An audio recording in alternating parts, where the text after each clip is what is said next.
Ginising ng nagngangalit na apoy ang mga residente ng Barangay Tejeros sa Makati City kaninang madaling araw. Di bababa sa 126 na pamilya o halos 400 individual ang nawala ng tirahan ayon sa mga otoridad.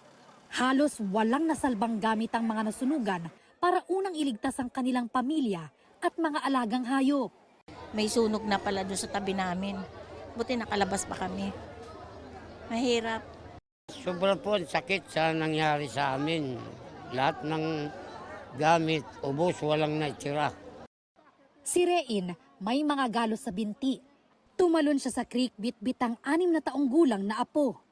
Nanghihina ka kasi wala kang gamit. Hindi mo alam kung saan na mag-umpisa ulit, kung saan na makatira. 6 ang sugatan. Sa kasamaang palad, may mag-asawang senior citizen na nasawi. Natrap sila sa bahay nilang natupok. Hindi muna nagpaunlak ng panayam ang kanilang mga kaanak. Bedridden po yung isa daw. Hawak daw ng apoy. Sabay silang bumaba pero naiwan talaga dahil mabilis nga kumalat ang apoy. Hindi na kaya. Tumutulong tayo pagdating doon sa mga funeral arrangements, kung saan ibuburol din yung mag-asawa na hindi pinalad at hindi nakalabas dito sa sunog na ito. Ayon sa BFP, mabilis kumalat ang apoy sa dikit-dikit na mga bahay na pawang mga gawa sa light materials.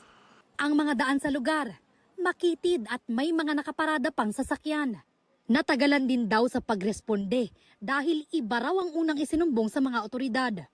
As per PNP, sabi nila na nireport sa kanila kasi ang akala ay kaguluhan lang. Yung unang sumabak dito yung bumbero, malaki na yung apoy. Halos 2 milyong piso ang tinatayang halaga ng pinsala. Tinitingnang pinagmula ng sunog ang isang bahay na matagal na umanong walang kuryente. May posibilidad na gumamit sila ng pang-ilaw na pwede kandila, pwede gasera, pwede rin sigarilyo. Mag-aalas 7 ng umaga na apula ang sunog na umabot ng 3 alarma.